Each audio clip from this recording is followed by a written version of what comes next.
People could afford to borrow more money. Zdaj smo že globoko v celotnem procesu, najbrž ni treba poudarjati, morda pa, da se je takrat v tistih časih prvič dogajalo, da so sleherniki, navadni ljudje in to množično začeli sodelovati pri borznih špekulacijah oziroma da so si sposojali ogromne količine denarja, da so ga investirali v kupovanje delnic in se je potem seveda počasi začelo dogajati nekaj, kar bo pripeljalo do zloma. Zdaj smo že zelo blizu temu. The boom was about to collapse like a house of cards. Charlie Mitchell was horrified.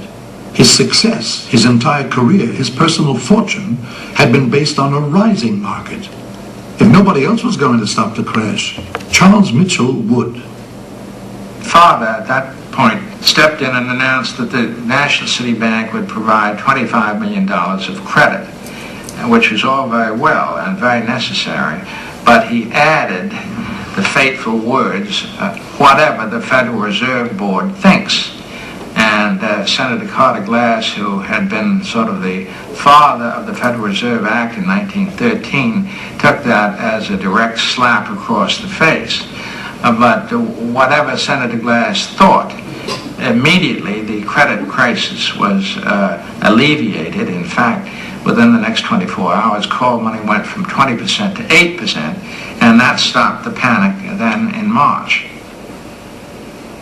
The next day, the market rallied. The Federal Reserve Board remained silent, tacitly accepting defeat. The hero of the day was Charlie Mitchell. He had single-handedly stopped the crash of 29.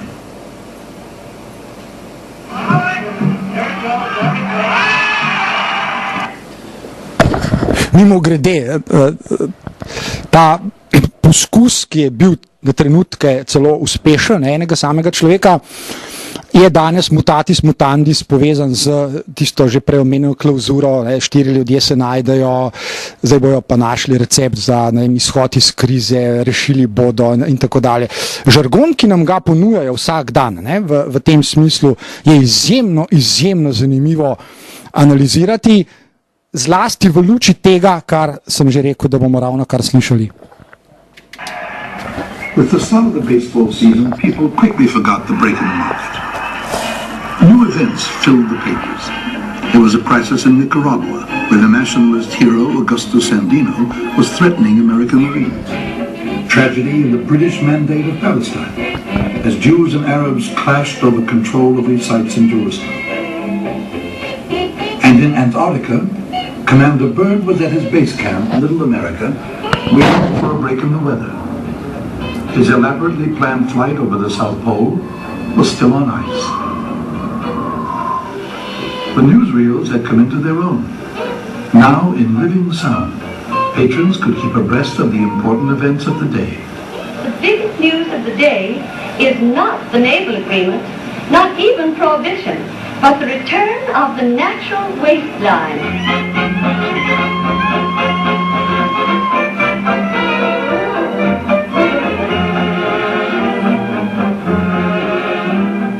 Dorothy Livermore was a typical flapper. She has to embody the funnies. She would do almost anything on an impulse. She had some priceless pieces, 18th century furniture. But the house had settled and the floors were not level. But Mrs. Livermore didn't like to spend money that didn't show. So instead of having the hoist put underneath, she simply solved the problem by having the legs of the furniture cut off to fit the sloping floors, so that the tops of all the furniture were level, but of course the legs were on different angles. And this was her typical solution. As long as the tops were level, everything was fine. Everything was not fine that spring with the American economy. It was showing ominous signs of trouble. Steel production was declining. The construction industry was sluggish. Car sales dropped. Customers were getting harder to find. And because of easy credit, many people were deeply in debt. Large sections of the population were poor, and getting poorer.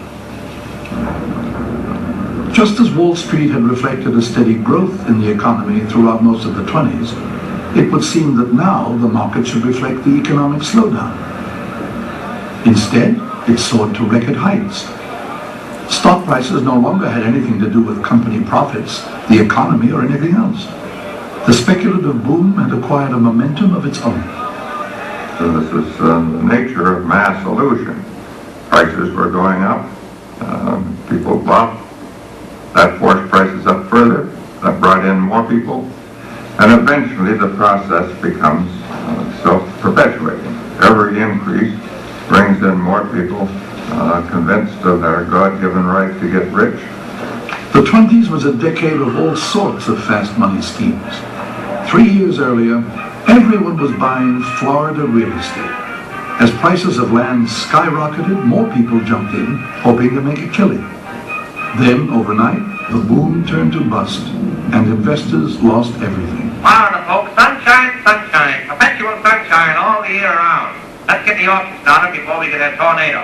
Right this way, step forward a bit. In May, the Marx Brothers were before the cameras with their first film, The Coconuts. Its subject, the Florida land boom.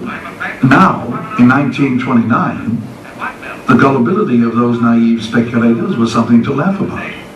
800 wonderful residences will be built right here. Why, they're as good as us, better. You can have any kind of a home you want. You can even get stucco. Oh, how you can get stucco. Now is the time to buy while the new boom is on. Remember that old saying? A new boom sweeps clean, and don't forget the guarantee. Groucho Marx would film these scenes and then rush to his broker to put more of his savings into the booming market. On margin, of course. Max Gordon, the Broadway producer, was also heavily in the market, and Gordon could never get over the fact that the market was going up and up and up all the time, and he said to my father, how long has this been going on, Groucho? And my father said, I don't know, but my broker down in Great Neck tells me that it's because there's a worldwide market for American goods, and it's never going to go down, and the market will just keep going up and up and up. May 1929. Stock prices were going up and up. With so much money to be made, people were borrowing more money than ever before to buy stocks. Market leaders like William Durant, far from being worried, were ecstatic. Off on his annual visit to Europe, he announced that everything would be fine as long as we all continued to believe. Confidence, not halfway confidence, but 100% confidence. Vse. To je vse.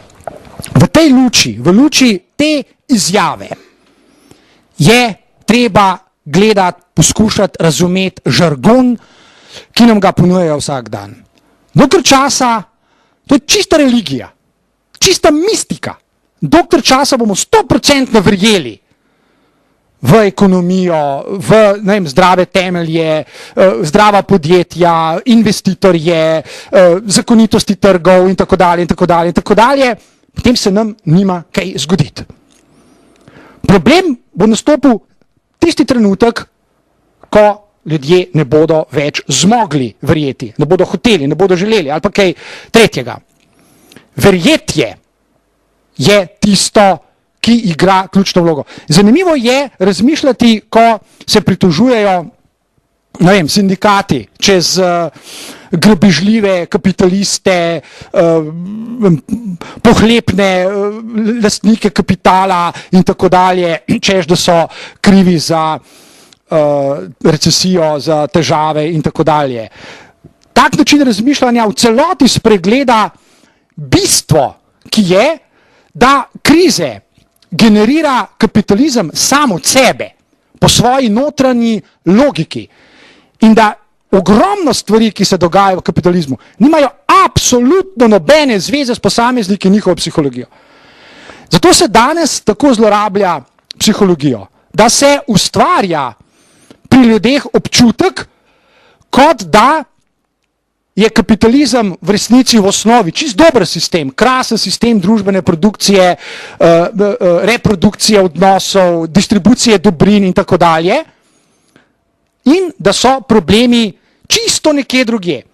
Praviloma se jih psihologizira in prikazuje kot psihološke probleme, teh ali onih posameznikov, ali pa skupin ljudi, ali pa družbenih razredov, elit, ali pa kaj podobnega. In seveda, če se na tak način uspe probleme ponuditi kot prepričljive, se pravi, na nek način doseči konsens, o katerem sem že govoril, potem bodo tudi rešitve psihološke.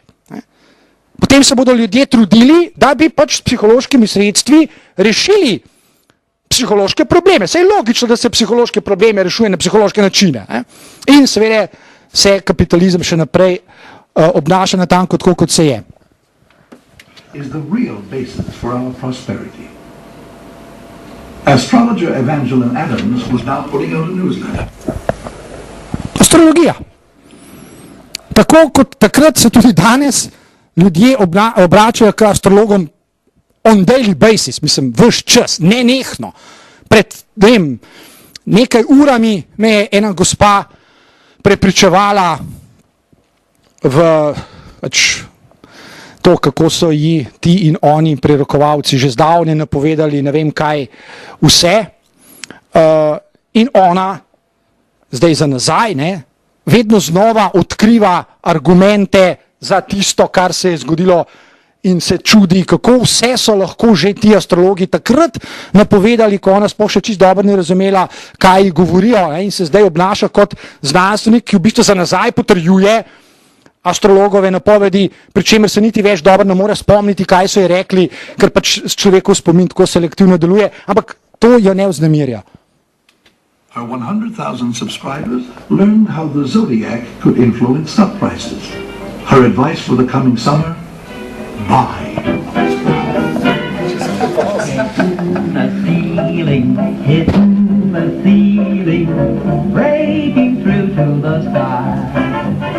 They thought this was a ride that was never going to end. It just goes on and on and on, and every day they got more money and they're counting up their paper profits, and they're selling and buying and buying and selling, and they're doing great.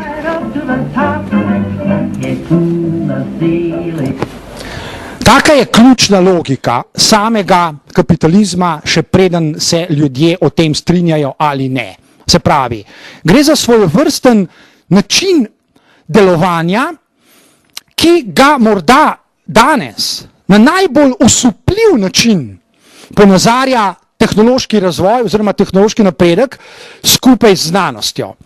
Zato se mi zdi vredno pogledati še en video, ki ima naslov Extreme Tomorrow. Gre za eno znanstveno utemeljeno razmišljanje o našem svetu čez nekaj let. Če gledate ta film oziroma ta odlomek in ga boste verjetno opazili, kako izjemno je poudarjena neka logika, ki je hkrati ne samo logika kapitalističnega razvoja, ampak je logika vsakršnega razvoja, ki je čist preprost.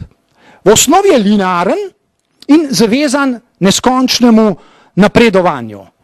Na primeru, ki ga bomo videli, se mi zdi, da je to mogoče še bolj videti kot v kakšnih drugih.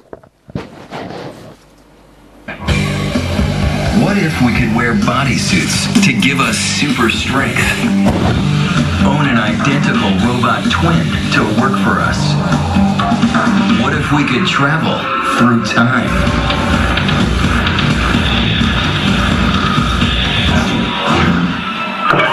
Technology is pushing from every direction, getting faster with each passing second. Prepare yourself. The future is closer than you think.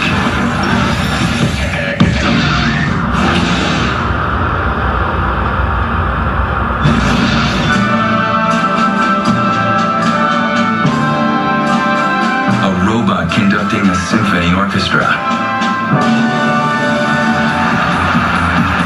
Amazing as that is, it's just one way reality is outpacing science fiction. Every day, robots become even more sophisticated, taking on additional human traits. Until now, robots have mostly gotten the toughest jobs. They work the assembly